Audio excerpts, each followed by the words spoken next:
Сәлем достар, видео басталмай тұрып, каналыма тіркеліп, лайк басуды ұмытпаңыздар.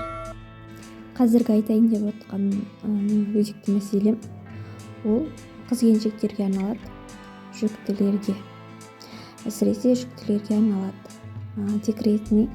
Декретіне алынып тастала ма, немесе беріле ме деген сұраққа жауап беретін боламын.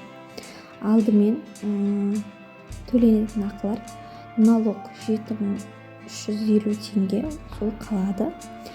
Страхование 4900 теңге, ол да қалады. Ал социо 17150 теңге, ол да қалады. Кассада қалады. Бізде енді өзгеретін пенсионка. Жерде өзгеріске ұшыраған пенсионка бар. Өте көп, 49 мың теңге. Оның общий жалпы саны қазір айтатын болам 79800 болады.